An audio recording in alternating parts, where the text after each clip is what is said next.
to mention openly that secret visit in the dead of night. The old gentleman's finger tapping his gravely smiling lips was one thing that restrained her. The other was the irritation betrayed, ingenuously enough, by the boy's mother during her early morning visit to the sick room. Young Mrs. Wiley looked especially pretty in pleated jade sports skirt, a white pullover sweater, a jade beret on her fair hair. Under one arm she carried a small white Pomeranian, about whose neck flared a matching wide jade satin bow. "Well, how is Francis this morning?" she inquired briskly, with the determined manner of one dutifully performing an unpleasant task. "He looks better, doesn't he?" Miss Beaver, to whom this inquiry was addressed, nodded shortly. The boy did not look at his pretty young mother after his first indifferent glance as she entered the room. He lay in silence with closed eyes and compressed lips, a most unchildlike expression on his thin, boyish face. "Look, Francis, see how sweet Kiki looks with this big green bow." Mrs. Wiley dropped the Pomeranian on the bed. The dog snarled and snapped viciously.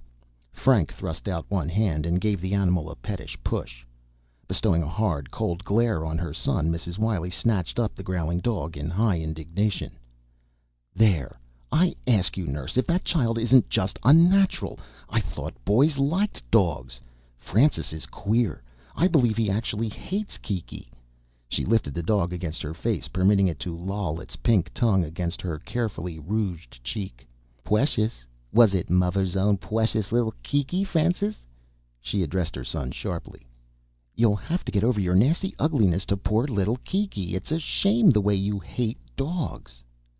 "But I don't hate dogs!" cried the boy vehemently, his voice breaking with indignant resentment. "It's just Kiki. I'd love to have a little dog of my very own, mother, if you'd only let me have a little dog of my very own." The faint voice died away in a sick wail.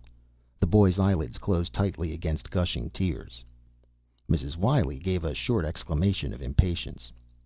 "Francis has the idea that a dirty mongrel would be nicer than a beautiful pedigreed dog like Kiki," she cried disgustedly. "But why not try letting him have a dog of his own?" asked Miss Beaver ill-advisedly, her interest getting the better of her. "Perhaps it would give him interest enough—" "Nonsense!" snapped Mrs. Wiley sharply. "I won't have street mutts wandering around the house to irritate poor little Kiki. Nasty, smelly, common mongrels with fleas! Indeed not! I'm surprised at you, nurse, for making the suggestion." With that, young Mrs. Wiley removed her vivid presence from the room, leaving Miss Beaver shrugging her shoulders and raising her eyebrows, and the little boy crying softly, the sheet pulled over his dark head. "What's all this, Frankie?" asked the father's voice. "She won't let me have a dog of my own," sobbed the boy, coming out from under the concealing sheet, lips a-quiver, eyes humid. Miss Beaver's lips compressed. He called his mother "she," as if she were an outsider.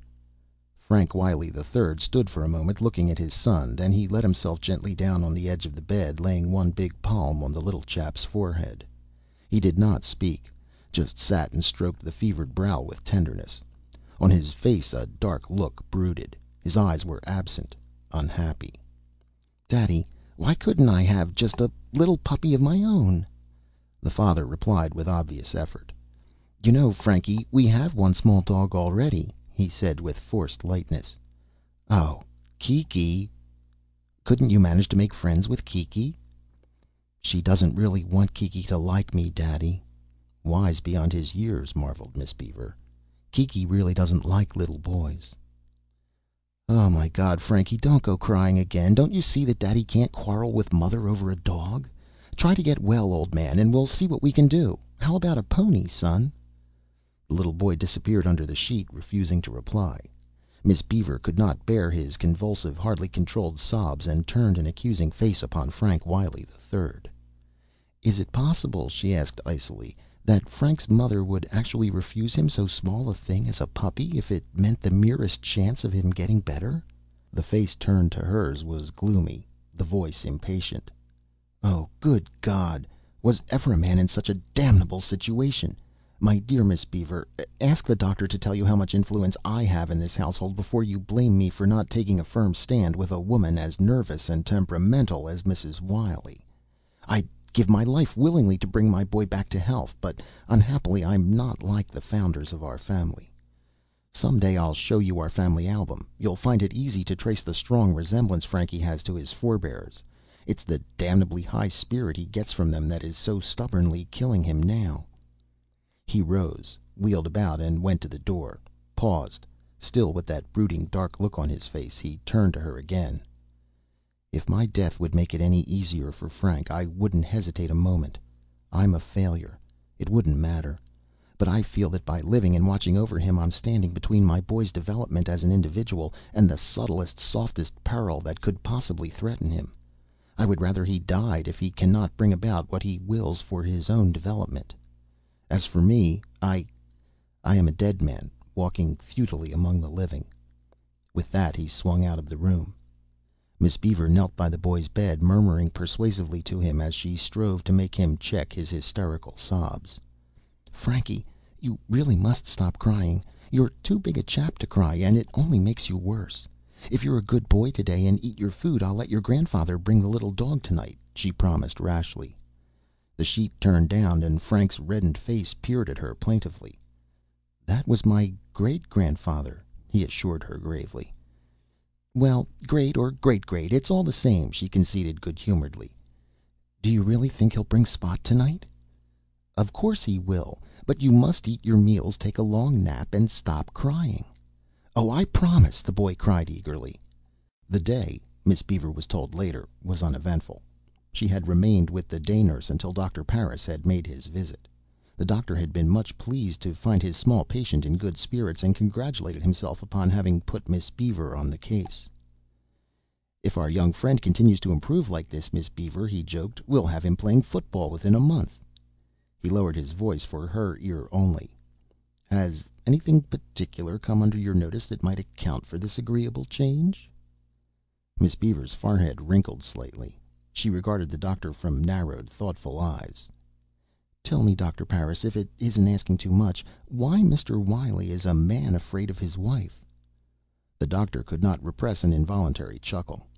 "Come now, nurse, don't you think you're asking rather a good deal?" "No, I don't," retorted Miss Beaver shortly. "Nor do you think so, either. What I'm trying to get at is why Mr. Wiley lets Mrs. Wiley prevent him from giving Frank a puppy that he wants." The doctor regarded her thoughtfully. "So it's a pup the boy wants. Ha! He uttered. "I'm asking you," she repeated impatiently. "Oh, well, Mrs. Wiley, you have undoubtedly discerned, is one of those self-centered egotists who simply cannot permit people to live any way but her way.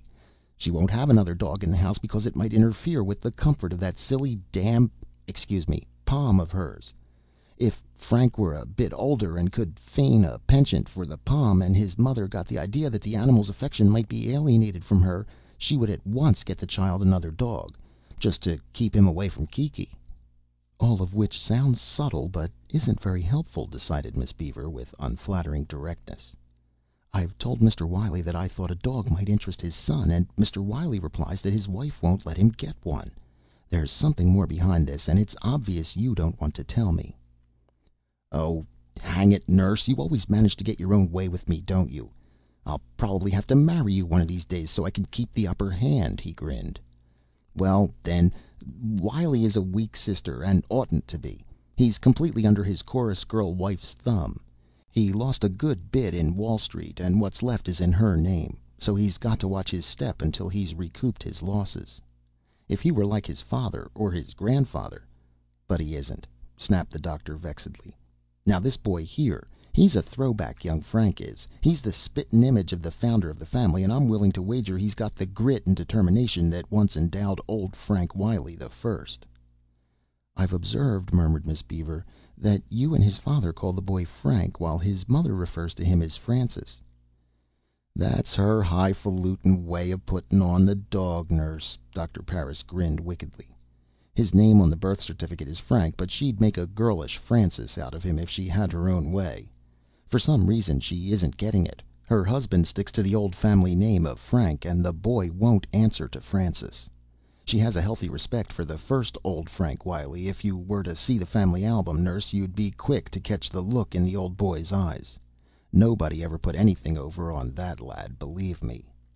"I've no doubt of that," thought Miss Beaver to herself, the indomitable countenance of her midnight visitor clear before her mind's eye.